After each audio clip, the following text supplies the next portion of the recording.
اللہم صلی علی محمد وآل محمد۔ السلام علیکم، تحفہ علی مدد۔ تو آج ہے ہمارا سفر عشق کا ڈے 9۔ ہم مشہد سے کم کی طرف ٹریول کر رہے ہیں اور راستے کی جو زیارات ہیں، آدھی زیارات ہم نے پچھلی ویڈیو میں بڑی ڈیٹیل میں کی ہیں اور جو باقی ہے ہم اس ویڈیو میں کریں گے۔ تو سب سے پہلی زیارت نیشا پور کے علاقے میں قدم گاہ امام رضا۔ امام کے موضوع میں سے ایک موضوع یہ ہے کہ 1400 سال کے بعد بھی امام کے قدم ویسے کے ویسے ایک پتھر کے اوپر محفوظ ہیں، تو آپ نے یہ زیارت لازمی کرنی ہے۔ اور اسی مقام کے اوپر آپ کو چشمہ امام رضا بھی ملے گا، وہاں سے آپ نے پانی اپنے لیے بھی لے کے آنا ہے اور گھر والوں کے لیے بھی لے کے آنا ہے۔ تو یہاں سے تقریباً 10 سے 15 کلومیٹر ٹریول کرنے کے بعد آپ کو ایک مقام ملے گا، یہاں پہ 2 شہزادوں کی قبریں ہیں۔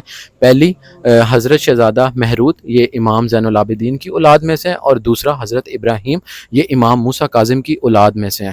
ان دونوں شہزادوں کی زیارت کرنے کے بعد آپ نے مزید 10 سے 15 کلومیٹر ٹریول کرنا ہے، آپ ایک مقام پہ پہنچیں گے۔ یہ بہت ضروری زیارت ہے، بی بی شتیتہ خاتون، یہ امام موسیٰ کاظم کی بہت ماننے والی ہیں اور بہت ضعیف ہیں۔ انہوں نے امام کی خدمت میں 4 دینار اور اپنے ہاتھ سے بنایا ہوا رومال پیش کیا تھا، اور امام وعدے کے مطابق امام نے مدینے سے آ کے ان کا جنازہ خود پڑھا تھا۔ بی بی شتیتہ خاتون کی زیارت کرنے کے بعد ہم نے ساری رات ٹریول کیا اور صبح ایک بہت ہی ضروری مقام پہ پہنچے۔ یہ زیارت بہت اہمیت کی حامل ہے، بی بی شہر بانو، یہ امام حسین کی پہلی زوجہ ہیں اور امام زین العابدین کی والدہ ماجدہ ہیں۔ یہاں پہ آپ کو 2 زیارتیں ملیں گی۔ آپ نے ایسے پہاڑ پہ سیڑھیاں چڑھنا ہے اور آپ کی لیفٹ سائڈ پہ آپ کو ایک غار ملے گی، جہاں پہ واقعہ کربلا کے بعد بی بی اور ان کے اہل و عیال نے قیام کیا تھا اور بی بی اس غار میں عبادت کیا کرتی تھی۔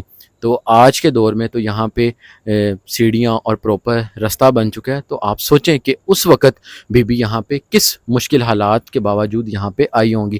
اور پھر اس کے بعد آپ نے تھوڑی سی سیڑھیاں اور چڑھنی ہیں اور اوپر آپ کو بی بی کی اصل قبر مبارک ملے گی۔ آپ نے وہاں پہ بی بی کی زیارت کرنی ہے قبر مبارک کی، وہاں پہ آپ نے 2 رکعت نماز پڑھ کے بی بی کو ہدیہ بھی کرنا ہے اور امام زین العابدین کو ان کی والدہ کا پرسہ بھی پیش کرنا ہے۔ اس ویڈیو کی آخری اور سب سے ضروری زیارت جو کہ تہران میں موجود ہے، شہزادہ شاہ عبدالعظیم، یہ امام حسن کی اولاد میں سے ہیں، اور صرف یہی ان کی عظمت نہیں ہے کہ یہ امام کی اولاد میں سے ہیں، بلکہ یہ اپنے کردار اور اپنی بہادری کی وجہ سے بہت زیادہ عظمت کے حامل ہیں۔ ان کے بارے میں امام کا فرمان ہے کہ جو زائر کربلا میں میری زیارت کے لیے نہیں آ سکتا، وہ کم از کم شہزادہ شاہ عبدالعظیم کی زیارت کرے۔ ان کی زیارت کا ثواب اتنا ہی ہے جتنا امام حسین کی زیارت کا ثواب ہے۔ اور اس حرم میں آپ کو 2 اور شہزادوں کی زیارت لازمی آپ نے کرنی ہے۔ شہزادہ طاہر، یہ امام زین العابدین کی اولاد میں سے ہیں، اور دوسرے حضرت حمزہ امام موسیٰ کاظم کی اولاد میں سے ہیں۔